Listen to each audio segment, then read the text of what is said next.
ano 597 a.C., Israel como nação foi esmagada pelas forças invasoras de Nabucodonosor.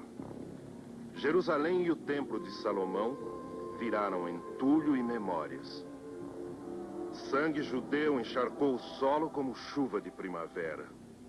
Os sobreviventes foram levados como escravos para a Babilônia distante.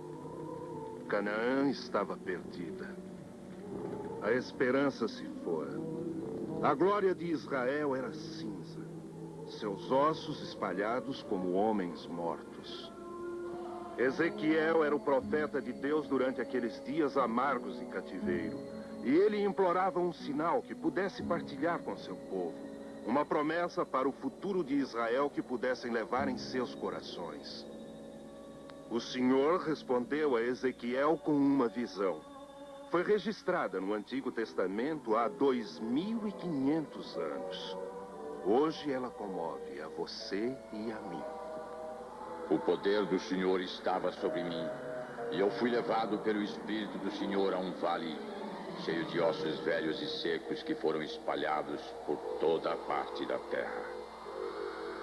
E então ele me disse: filho do pó, podem estes ossos se tornar gente de novo?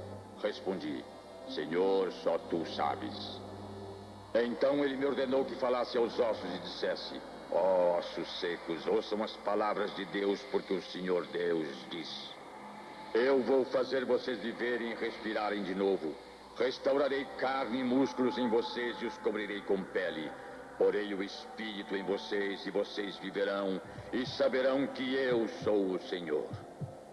Assim falei estas palavras de Deus segundo me dissera. E de repente houve um grande ruído por todo o vale e os ossos de cada corpo se juntaram. Mas os corpos não tinham espírito. Então ele me disse que chamasse o vento e dissesse: o Senhor Deus diz: vem dos quatro ventos, ó Espírito, e sopra sobre estes corpos mortos para que possam reviver. Assim falei aos ventos como ele me ordenara, e os corpos começaram a respirar. Eles viveram e se ergueram, um grande exército. Ele me disse o significado da visão. Estes ossos representam todo o povo de Israel. Eles dizem: tornamo-nos um montão de ossos secos. Toda a esperança se foi. Mas fala-lhes que o Senhor Deus diz: meu povo, abrirei sepulturas do exílio e os levarei a erguer-se de novo e voltar à terra de Israel. E então, finalmente, ó meu povo, vocês saberão que eu sou o Senhor.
Sabe o que me impressiona mesmo a respeito de Israel? É que, bem, Deus tem uma memória muito boa. Na verdade, não esquece de nada. Tudo que ele prometeu na Bíblia, não importa quando, ou já aconteceu, ou está acontecendo, ou temos certeza de que vai acontecer. No entanto, existe por aí uma ideia de que a Bíblia é um livro morto, uma história antiga, que tudo foi forjado, do Gênesis ao Apocalipse. Sabe, tenho amigos que estão sempre dizendo, se Deus é Deus, por que ele não aparece? Para provar que ele está interessado no mundo. Elas deveriam vir aqui com uma Bíblia e a mente aberta. Cliff, você se lembra do dia 29 de novembro de 47, quando as Nações Unidas declararam Israel uma nova nação? Não dá para lembrar, eu só tinha 7 anos. Pois eu me lembro. E as pessoas em todo o mundo que conhecem o que a Bíblia diz, de repente compreenderam que demos um salto de milhares de anos no calendário de Deus. Garanto que Ezequiel estava gritando, aleluia! Aliás, se gritou, não gritou sozinho. Jeremias viveu 50 anos antes de Ezequiel, e o Senhor fez a mesma promessa a ele. Veja o capítulo 16 de Jeremias, começando no versículo 14. Aqui está. Portanto, eis que vem dias, diz o Senhor, em que nunca mais se dirá como vive o Senhor que fez subir o povo de Israel da terra do Egito. Mas como vive o Senhor que fez subir o povo de Israel da terra do norte e de todas as terras para onde os tinha lançado. Pois eu os farei voltar à sua própria terra que eu dei a seus pais. Sabe, podemos ir mais longe ainda. Quase 100 anos antes de Jeremias, o Senhor revelou o seu plano a Isaías. Isso aconteceu 750 anos antes de Cristo. Eu vou lhe mostrar. Naquele dia, o Senhor estenderá sua mão ainda uma segunda vez para resgatar o restante que for deixado do seu povo. Ele levantará um estandarte para as nações e ajuntará os desterrados de Israel e recolherá os dispersos de Judá desde os 4 cantos da terra. E eles vieram mesmo, Cliff. Centenas de milhares de judeus de mais de 100 países do mundo desde 15 de maio de 1948.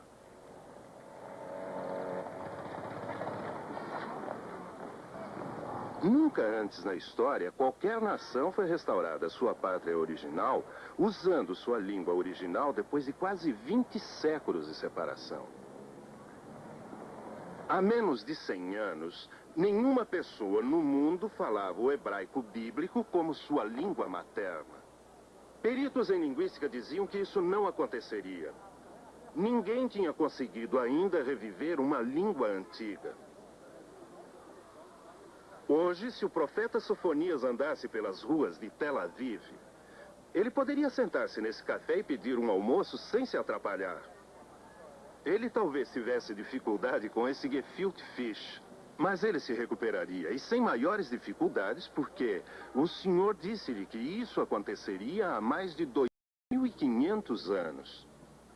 O Antigo Testamento, no livro de Sofonias, capítulo 3. Naquele tempo, mudarei a língua do povo que voltar para o hebraico puro, de modo que possam todos juntos adorar o Senhor. Sim, o Senhor prometeu, e Ele está cumprindo a promessa na terra de Deus. Ele a terra tudo é de Deus, pois veio nesta terra andar,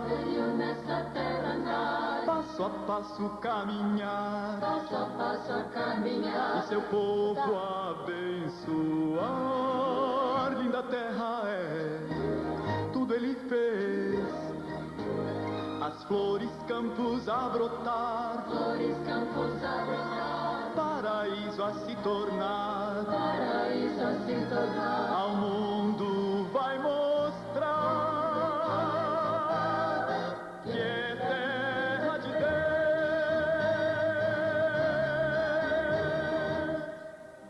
Lentos mas firmes estão a chegar, voltando à terra que foi de seus pais.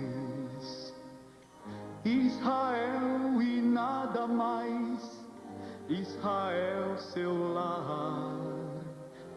Afinal estão aqui para ficar. secar. Agora vão toda a terra plantar. Um novo dia vai logo raiar, com fé estão a esperar. Dele a terra tudo é de Deus, pois veio nesta terra andar, passo a passo caminhar, e seu povo abençoar.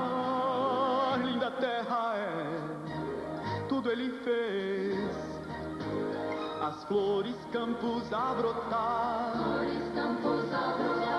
paraíso a se tornar, ao mundo vai mostrar que é terra de Deus.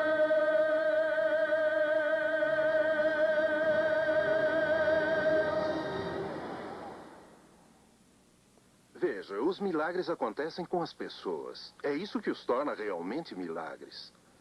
E ao olharmos para Israel hoje, é difícil compreender bem o que aconteceu aqui em um tão curto espaço de tempo. Você vê que o povo de Israel voltou à terra que mana leite e mel e a encontrou faminta por causa de séculos de abandono. Despojada de suas florestas, a terra montanhosa da Judeia, outrora rica, se tornou num deserto. Os férteis vales da Galileia, pântanos imundos. É como se esta pequena parte da terra, o deserto ressequido, a imensidão rochosa, esperasse por seu povo, guardando a sua última promessa de beleza para o povo da terra.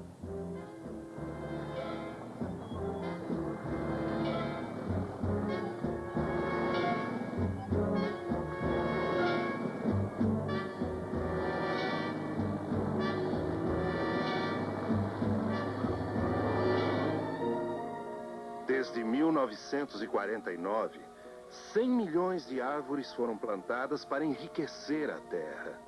As montanhas agora estão cobertas de diferentes tons de verde, como há séculos passados.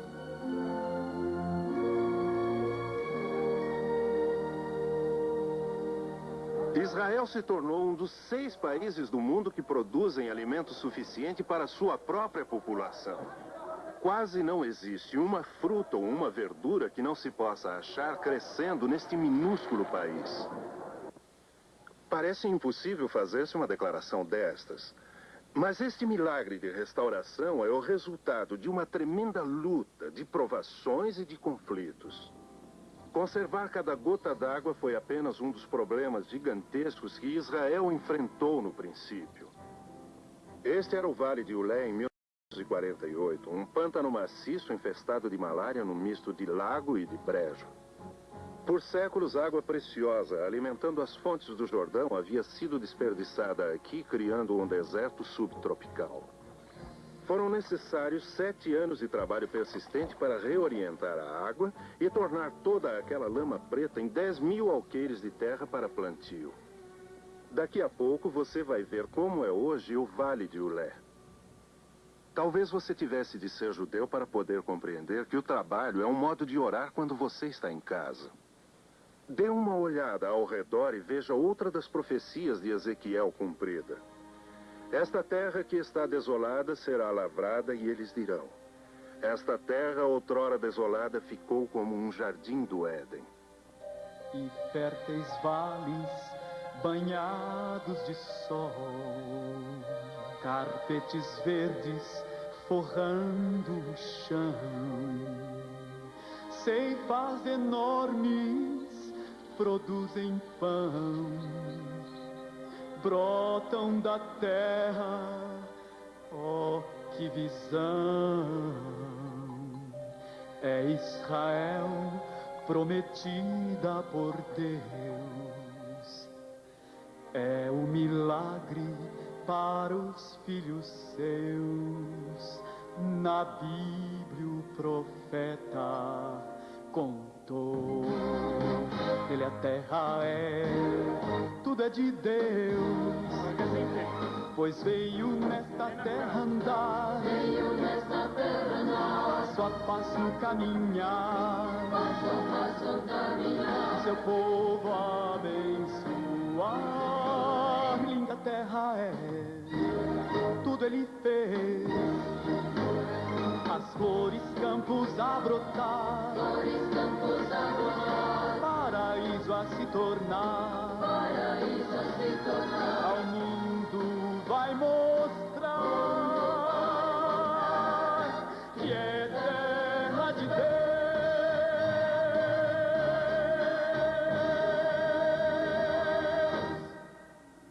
Aqui está a Berseba. Ela é mencionada pela primeira vez na Bíblia no capítulo 21 do livro de Gênesis. Abraão cavou um poço aqui há 4.000 anos. E ao lado daquele poço fez uma aliança de paz com o rei filisteu Abimeleque. Esta era então terra dos filisteus. E Abraão queria que seus rebanhos pastassem em paz. Foi aí que a cidade recebeu este nome, porque Berseba significa literalmente o poço da aliança. Os rebanhos de Isaac e Jacó também pastaram aqui. Sim, em muitos sentidos, isto ainda é a terra do Gênesis.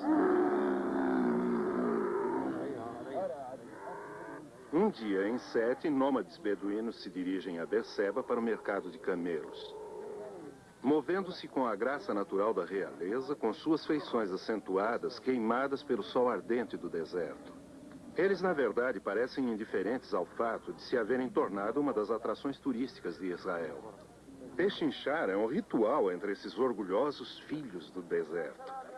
O menor gesto, o piscar de um olho pode fechar um negócio.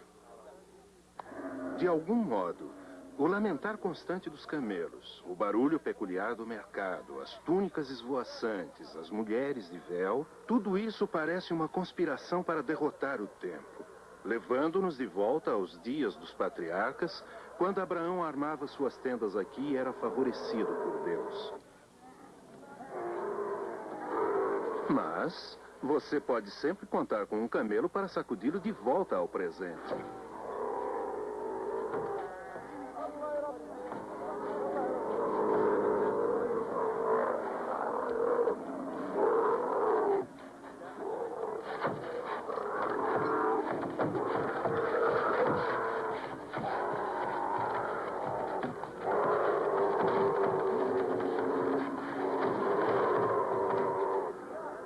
Hoje, Berseba é a faroeste de Israel. Uma cidade de fronteira com 80.000 pessoas que está a caminho de se tornar uma metrópole. Os habitantes daqui não têm grande consideração por estes fracos de Tel Aviv. Eles acreditam que o futuro de Israel começa bem aqui, na entrada do deserto. Já vimos como os campos do norte novamente se tornaram a terra que mana leite e mel.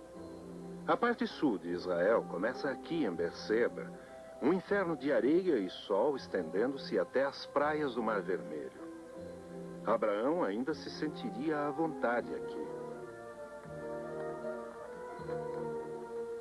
O tempo é um estranho no deserto. Aqui os ritmos da vida transpõem os séculos, porque esses homens nômades são descendentes de Ismael, o violento filho de Agar. E eles vagueiam pelo deserto abrasador, preservando com tenacidade sua independência.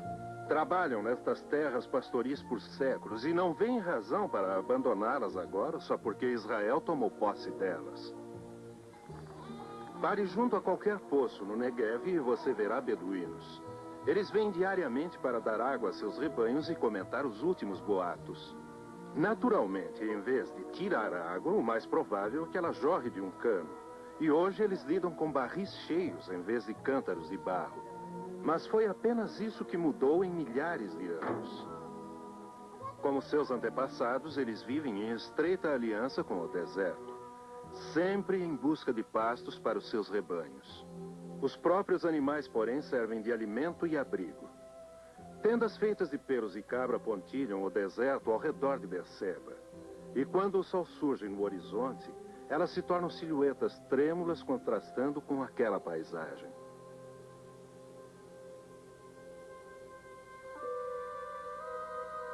Israel é um país pequeno, do tamanho do estado de Sergipe. Também caberia folgadamente dentro da ilha de Marajó.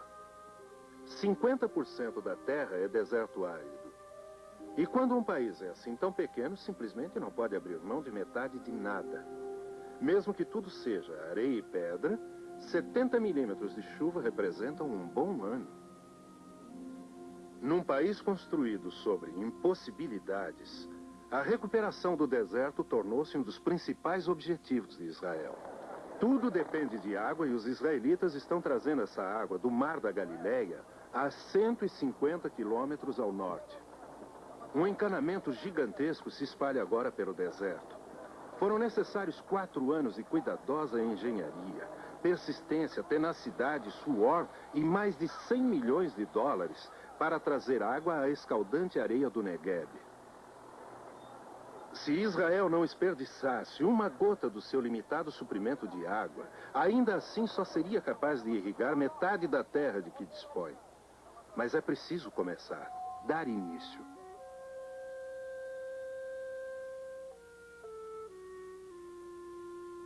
As profecias do Antigo Testamento sobre a restauração de Israel estão todas ligadas com a terra. Como se o Senhor quisesse proclamar o grande mistério do seu envolvimento com Israel em termos muito compreensíveis. Por alguns momentos ouçamos as palavras de Isaías. Elas já estão em circulação por ao menos 2.600 anos. As cenas poderiam ter sido filmadas ontem ou amanhã.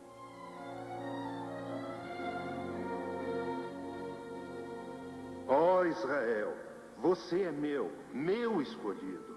Você é da família de Abraão, e ele era meu amigo. Porque eu vou fazer algo inteiramente novo. Vou pôr um caminho através do deserto do mundo para o meu povo voltar para casa. E vou criar rios no deserto para eles. Sim, fontes no deserto para que o meu povo, os meus escolhidos, possam ser reconfortados.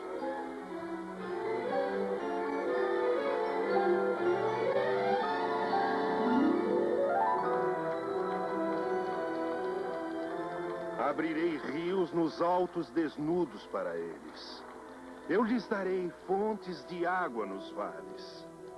Nos desertos haverá açudes de águas e rios alimentados por fontes correrão através das terras secas e crestadas. Plantarei árvores, o cedro, a murta, as oliveiras, o cipreste, o olmeiro e o pinho, na terra estéril. Todos verão estes milagres e entenderão que foi Deus quem fez isso, o Santo de Israel. Os desertos se tornarão tão verdes como os montes do Líbano, tão formosos como os pastos do Monte Carmelo e as campinas de Sharon, porque o Senhor revelará sua glória ali.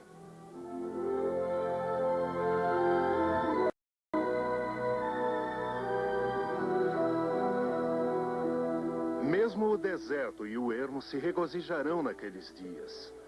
O deserto se encherá de flores. Busquem no livro do Senhor e vejam tudo o que ele vai fazer. Nenhum detalhe faltará porque o Senhor disse, e seu Espírito fará com que tudo se cumpra. E a terra tudo é de Deus, pois veio nesta terra andar, passo a passo caminhar, seu povo abençoar. Linda terra tudo ele fez, as flores, campos a brotar, paraíso a se tornar, ao mundo vai mostrar que é terra de Deus.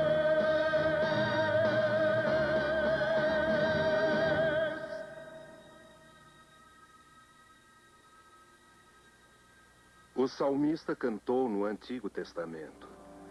Fundada sobre os montes santos está Jerusalém, a cidade de Deus, a cidade que ele ama acima de qualquer outra.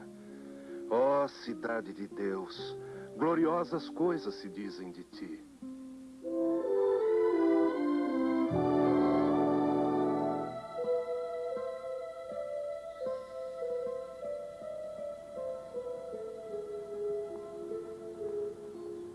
Jerusalém sempre viveu duas vidas, a terrena e a espiritual.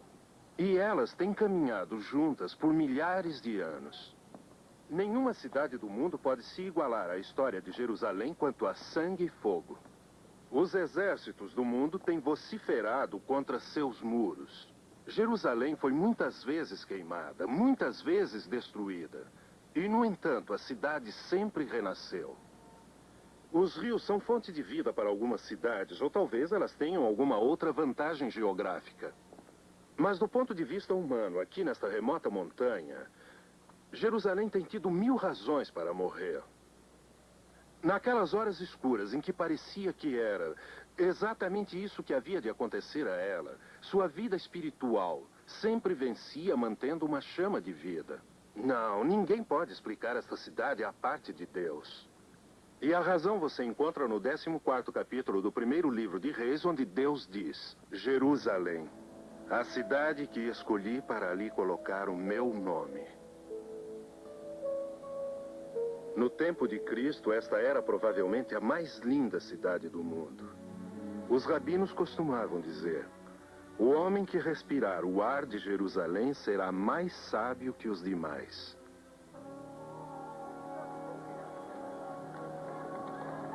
Alegrei-me quando me disseram: vamos à casa do Senhor. Nossos pés pararão dentro de tuas portas, ó Jerusalém. Prosperarão aqueles que te amam. Reine paz dentro de teus muros e prosperidade em tua casa.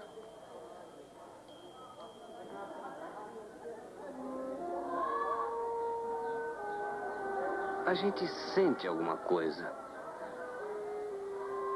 Há uma presença.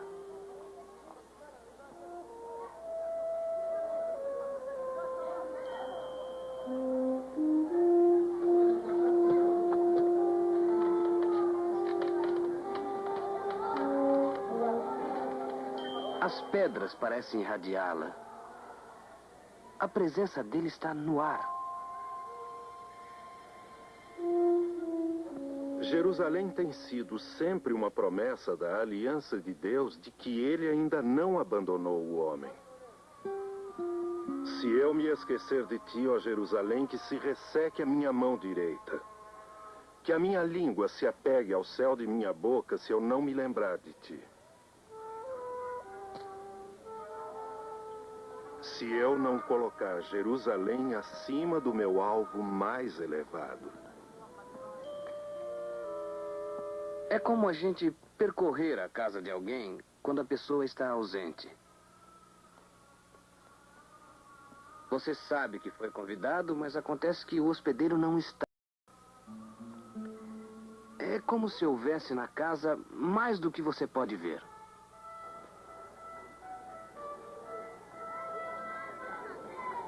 Espadas e orações têm se chocado aqui desde os dias de Davi. O passado está em toda parte.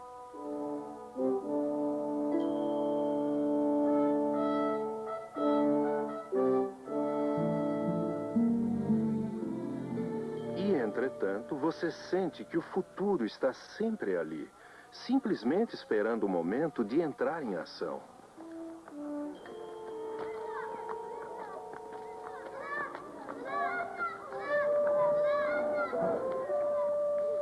Este é talvez o lugar de maior significação em Jerusalém. O templo construído por Herodes ficava nesta grande praça.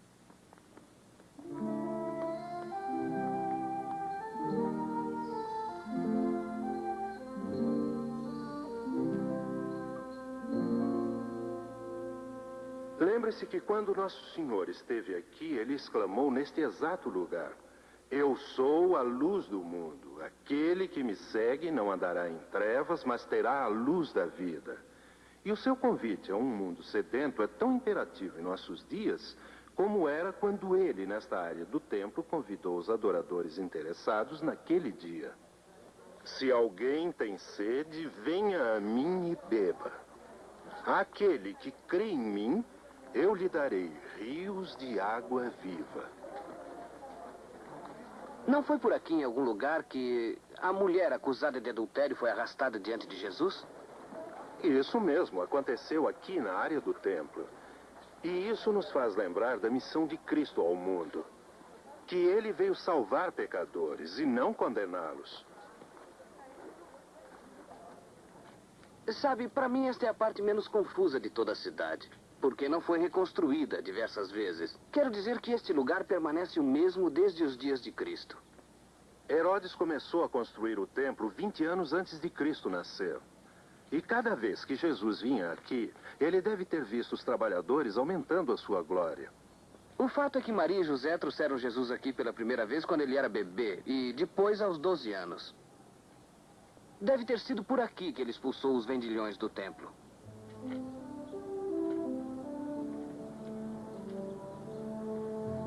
Na terça-feira da Semana da Paixão, quando Jesus estava deixando o templo pela última vez com os seus discípulos, eles começaram a se vangloriar das belezas daquela construção e também das decorações dos muros do templo. E Jesus lhes disse o seguinte: Dias virão em que estas coisas que vocês estão admirando serão derrubadas e não ficará pedra sobre pedra. Tudo se transformará num vasto monturo de entulho. Mestre, exclamaram eles, quando? Haverá algum aviso antes disso acontecer? Jesus respondeu: Quando virem Jerusalém cercada de exércitos, então saberão que o tempo de sua destruição chegou. Porque virá grande angústia sobre esta nação e ira sobre este povo. Serão mortos brutalmente pelas armas inimigas e serão levados como exilados e cativos a todas as nações do mundo. E Jerusalém será conquistada e pisada pelos gentios. Menos de 40 anos depois de Jesus ter dito isto, os exércitos romanos cobriram estes montes. A batalha de Jerusalém durou 4 incríveis anos. Foi esse o tempo que as legiões romanas levaram para completar a captura da cidade. A fumaça do último sacrifício subiu do altar do templo no dia 17 de julho do ano 70. Naquele dia começou a destruição final. E os judeus que sobreviveram se espalharam como semente ao vento. Foi uma das batalhas mais sangrentas da história. E tudo aconteceu exatamente como Cristo predisse. E há mais. E Jerusalém será conquistada e pisada pelos gentios até que o período de triunfo dos gentios termine nos planos de Deus. A primeira parte da profecia de Cristo sobre Jerusalém foi realmente cumprida há 1900 anos. Consta de todos os livros de história. O dia 7 de junho de 1967 pode bem ter dado conta do resto.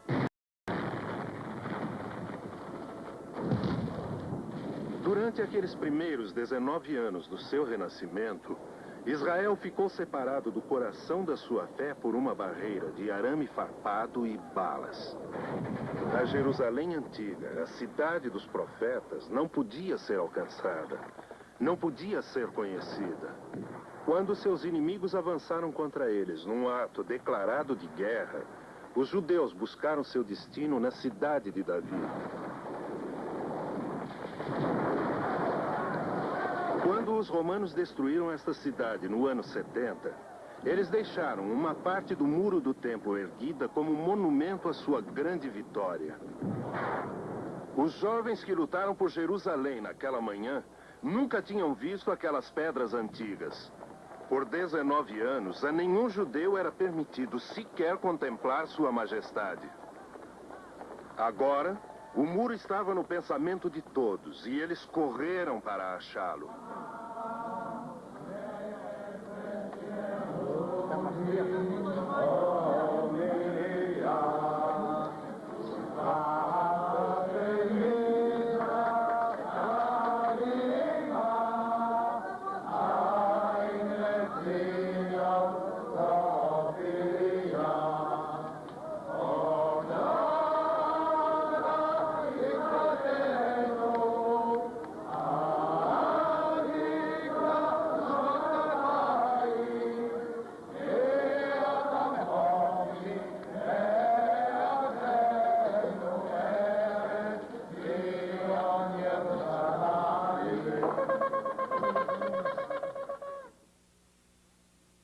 A Bíblia claramente ensina que Deus tem um plano para o mundo.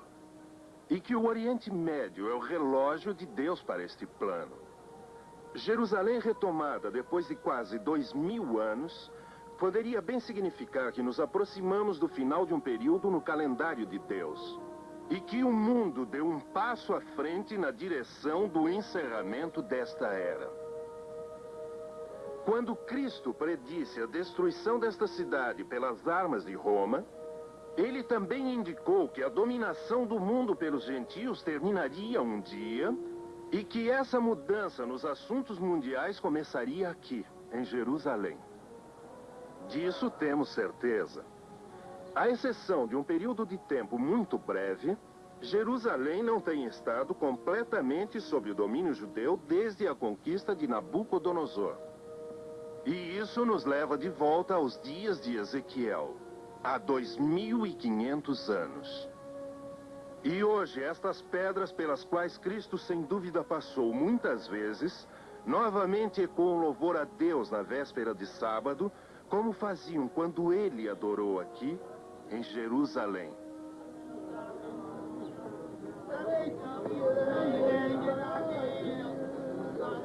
O sábado começa exatamente ao pôr do sol, quando a velha cidade adquire um matiz dourado. E os judeus ultra-ortodoxos correm em direção ao muro, ansiosos por manter seu santo encontro. Os chapéus enfeitados de pele, os casacos longos e negros, as barbas em caracol, surgem lá da Idade Média, preservando a tradição rigorosa da vida nos guetos europeus. Jerusalém tem sido sempre uma mistura acentuada de humano e de santo. Talvez esses momentos sejam os que mais de perto tocam o coração de Jerusalém. Porque apesar de seu monumental passado, Jerusalém existe para o futuro. E na cidade de Deus, onde ele já uma vez esteve bem perto, os homens procuram alcançá-lo. Fiat voluntas tua sicut in cielo et in terra.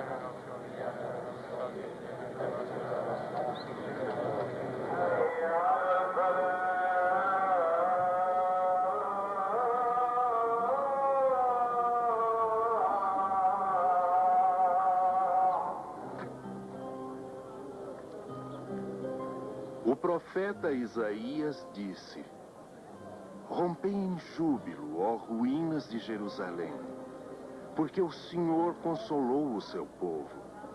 Ele remiu Jerusalém.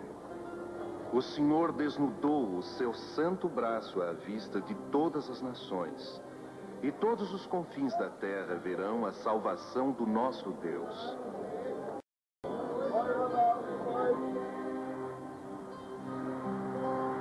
Suave brisa percorrendo os montes a soprar, a luz da noite vai morrendo, sinos a repicar.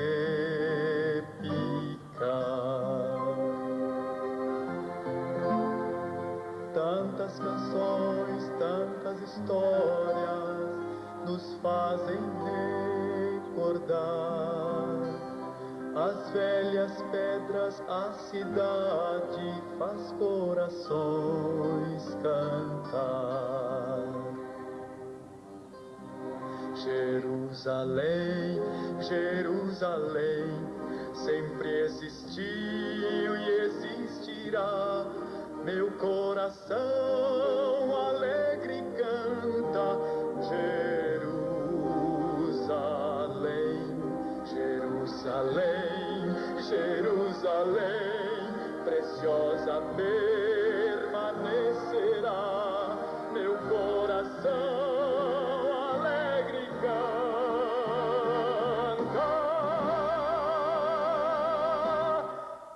Jerusalém.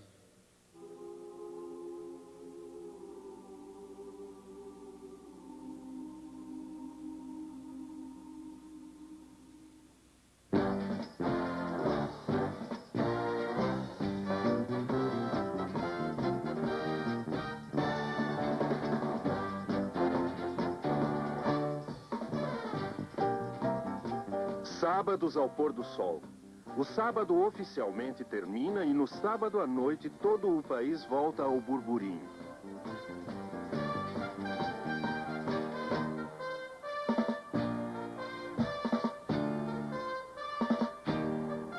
Se você mora em Tel Aviv e pode andar, arrastar-se ou conseguir que alguém o empurre, você se dirige à rua Dizengoff. Mas se você se cansar dos encontrões no passeio, pode ter bastante sorte de achar um assento para observar todo mundo se cansar. Naquelas breves horas, Israel reflete a alegria muito pessoal de simplesmente estar vivo. Talvez você tenha de viver aqui para compreender o que isso significa.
Ei, Cliff, eis uma definição de profecia para você.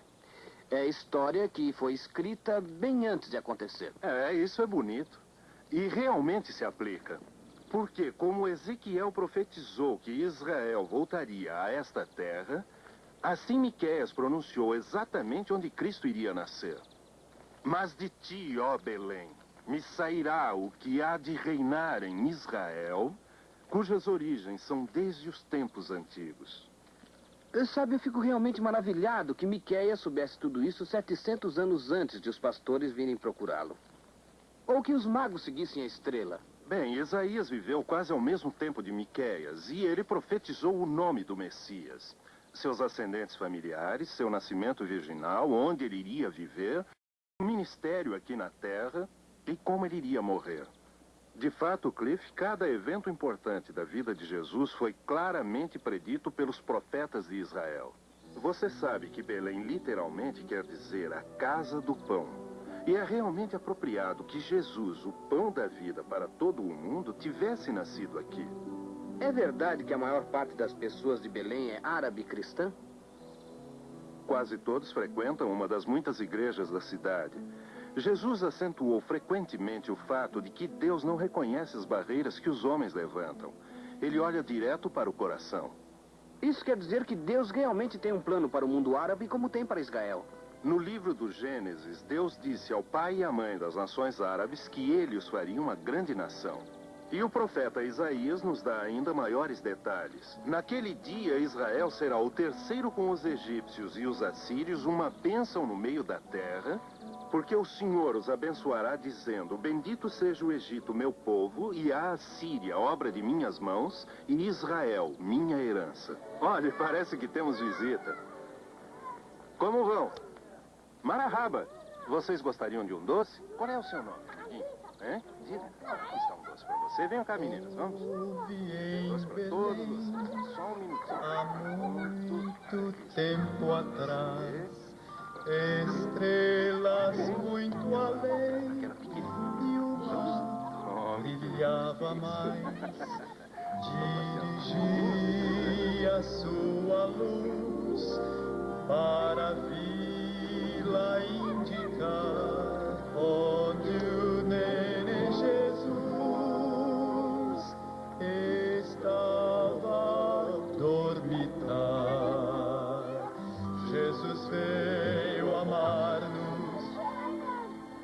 nos receber. Bom ou mal, como estás, eu viver. Tanto faz. Dá a todos sua paz.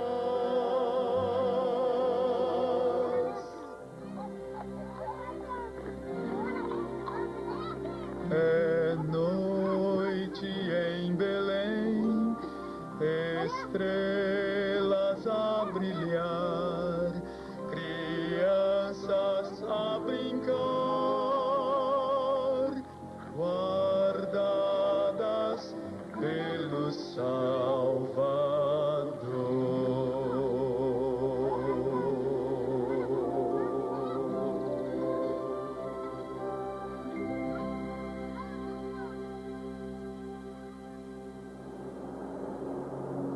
Voando a Galileia ao norte, Cliff foi o primeiro a ver o Monte Tabor surgindo como sentinela acima dos verdes vales, guardando a entrada das terras da Galileia. A antiga Nazaré se perdeu na nova cidade industrial.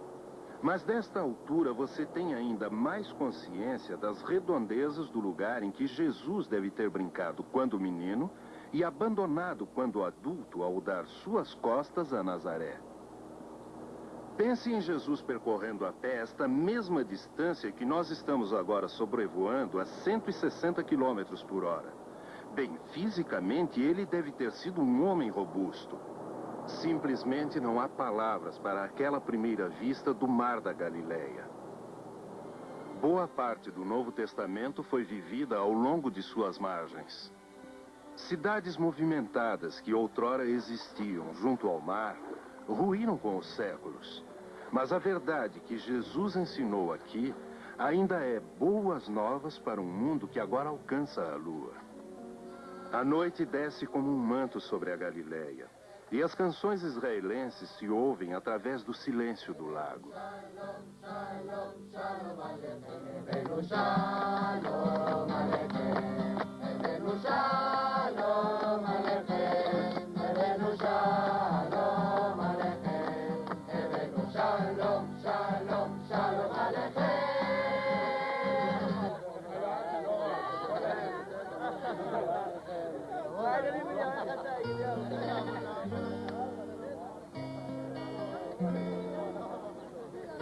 Nas estrelas vejo a mão de Deus, e no vento ouço seu falar.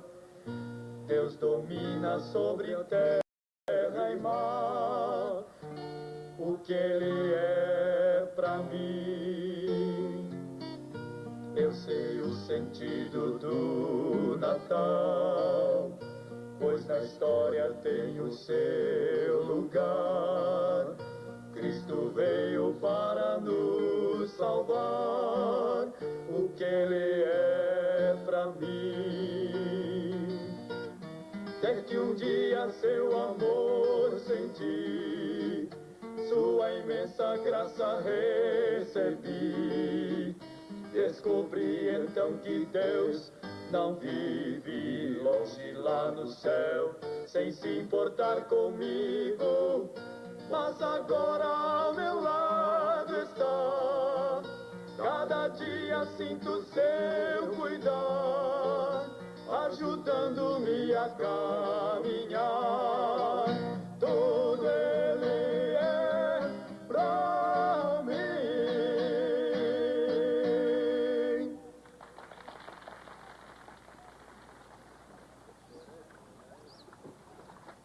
A Galileia ainda tem seus pescadores.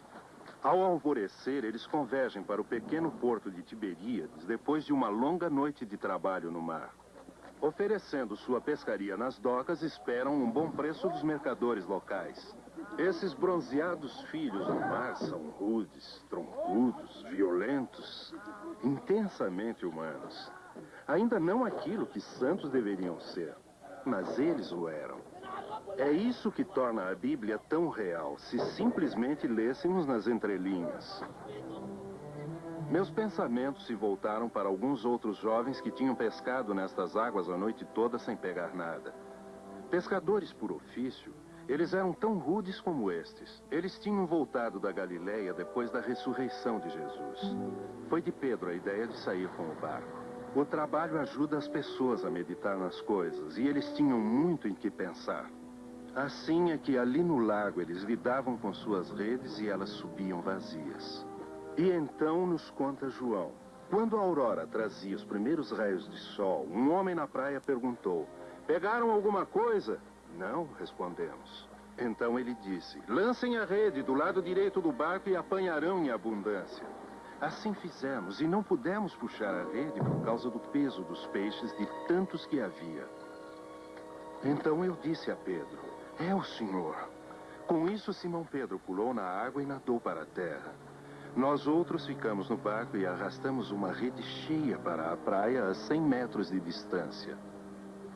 Quando lá chegamos, vimos que um fogo fora aceso e peixes colocados sobre ele, e havia pão. "Tragam alguns dos peixes que acabaram de pescar", disse Jesus. Então Simão Pedro saiu e puxou a rede para a praia. Havia 153 peixes grandes e, apesar disso, a rede não se rasgara. "Venham agora e comam", disse Jesus. E nenhum de nós ousava perguntar-lhe se ele era realmente o Senhor, porque estávamos bem certos disso. Há quase 20 séculos, estes montes e o mar cintilante foram testemunhas das parábolas e dos milagres. O toque de Jesus. Naquele momento, Cliff e eu quisemos agradecer-lhe por nos haver achado ao longo do caminho. Porque o Senhor é o meu pastor, sei que nada me faltará. Deitar-me em pastos verdes faz, e as águas ele me levará.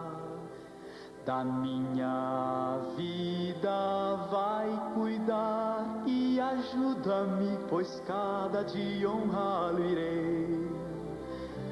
Mesmo que no vale da sombra da morte eu tenha que andar, sei que nada temerei, pois comigo ele vai estar. Guarda e guia o meu andar, prepara diante de mim, na presença dos meus inimigos, uma mesa farta ele me dará, com bênçãos transbordantes, bondade e seu grande amor me seguirão toda a vida, e habitarei com o meu Senhor para sempre, para sempre. O Senhor, com o Senhor.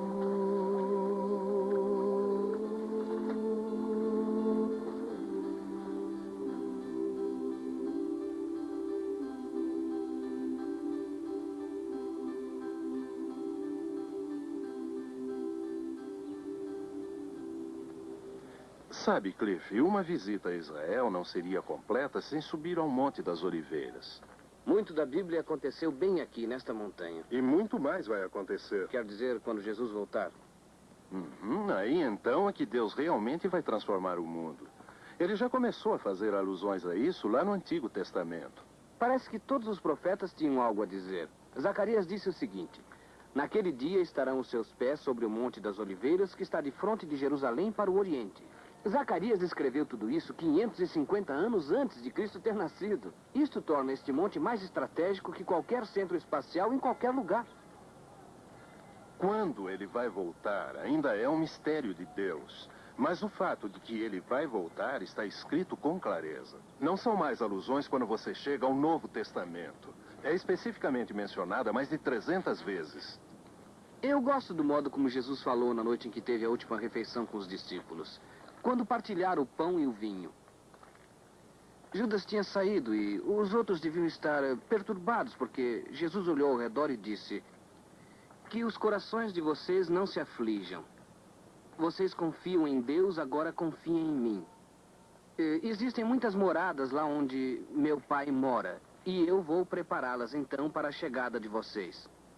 É verdade que vou agora preparar o seu lugar, mas também é verdade que voltarei para recebê-los na minha própria morada, para que possam sempre estar comigo. E quando ele vier, todo o mundo o saberá. A ascensão deve ter se dado em algum lugar por aqui. Sim, e foi exatamente 40 dias depois da ressurreição. Jesus tinha aparecido diversas vezes aos discípulos em forma humana naqueles 40 dias para convencê-los de que não estava mais morto. E ele lhes falou sobre o que ia acontecer depois e até apareceu a eles na Galileia. Agora, naquele último dia, quando eles estavam todos reunidos em Jerusalém, Jesus os trouxe aqui a este monte a fim de despedir-se. Sabe, quando Jesus veio ao mundo da primeira vez, não houve alarde. Isto é, apareceu a estrela, mas poucos sabiam quem ele era. Também, quando ele partiu, só um punhado de pessoas o viu subir. E naquele exato momento, um dos discípulos perguntou: o senhor vai agora libertar Israel de Roma e nos restaurar como nação independente? O Pai marca essas datas, respondeu ele. Não são para vocês conhecerem. Mas quando o Espírito Santo vier, vocês receberão poder para pregar com grande poder sobre a minha morte e ressurreição ao povo de Jerusalém, por toda a Judéia, em Samaria e até os confins da terra. Não foi muito tempo depois que ele subiu ao céu e desapareceu numa nuvem, deixando-os a contemplá-lo. Enquanto forçavam seu olhar para mais um vislumbre, de repente, 2 varões vestidos de branco se puseram ao lado deles e disseram: varões galileus, por que estáis olhando para as alturas? Jesus ascendeu ao céu e, do mesmo modo que foi, um dia ele voltará. Os discípulos se lembraram da promessa que receberam naquele dia no Monte das Oliveiras. E, na verdade, ela afetou o resto da vida deles. Agora, quase 2000 anos depois, no mundo em que você e eu vivemos, um mundo de ciência e conhecimento, muitas pessoas perderam de vista o fato de que Jesus Cristo vai voltar a este planeta. E apesar de todas as incríveis conquistas deste século, Deus ainda reserva o capítulo final da história para si mesmo. Está tudo aqui neste livro. E depois de presenciar este filme, espero que tenha uma nova percepção do fato de que aquilo que Deus começa, Ele termina. Com isso, não quero dizer que todos quantos vivem na Terra Santa estejam hoje honrando a Deus. Todavia, em nossa geração temos visto a terra dele renascer, como prometeram os antigos profetas. No livro de Isaías, Deus diz: eu fiz Israel para mim mesmo, e um dia esse povo me honrará diante do mundo. Exatamente como Israel um dia se tornará uma nação cristã, assim Cristo voltará para encerrar o mundo que agora temos. E quando isso acontecer, o mundo então voltará a ser o que Deus originalmente planejou que fosse. Não haverá doença, morte, guerra, ódio. Não haverá distinção de cores. Antes, porém, haverá agitação mundial e depois julgamento. Você não pode aceitar o que a Bíblia diz e se esquivar do julgamento. Sabe, a cruz é o foco bíblico da história. E quando Cristo morreu há quase 2000 anos, foi tudo de acordo com o plano de Deus. A perfeição da sua vida e do seu amor foi derramada na cruz por nossos pecados, pelas imperfeições suas e minhas. É isso que a Bíblia diz quando declara: Cristo morreu por nossos pecados. Literalmente, ele derramou seu sangue por nós. E foi na cruz que o julgamento e a pena do seu e do meu pecado foram pagos. Os discípulos logo descobriram que havia grande poder na morte e na ressurreição de Cristo. Poder que mudou a vida das pessoas que o experimentaram. E desde aquele tempo, quando alguém sinceramente se aproximou em qualquer lugar do mistério da cruz, encontrou o Espírito do Cristo vivo. A última parte deste livro trata do aterrador momento da volta de Cristo e do julgamento que virá. Mas, se você e eu morrermos antes que ele volte, isso não muda nada. Porque as Escrituras afirmam que todos quantos já viveram comparecerão diante de Deus e darão conta de sua vida.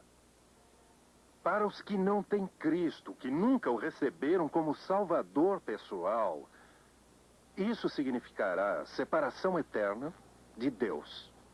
Não posso lhe dizer exatamente o que o inferno é. Jesus disse que é um lugar de trevas exteriores. Poderia ser como viver para sempre sem o sol. Agora, você pode crer ou não em tudo isso. Deus não pressiona ninguém, mas ele lhe dá a vontade para que você possa fazer sua própria escolha. O plano futuro dele para o mundo está aqui. Uma parte claramente apresentada, outra parte apenas sugerida, mas ele fará o que este livro diz. Se você tivesse uma hora de aviso que Jesus estava prestes a voltar, como se sentiria? O que faria? Daria as boas-vindas como seu Salvador e Senhor? Ou seria ele apenas um estranho, uma figura vaga da história? Talvez você tenha tido dúvidas quanto a ele toda a sua vida. Há um homem na Bíblia que realmente queria crer, mas não podia sacudir suas dúvidas.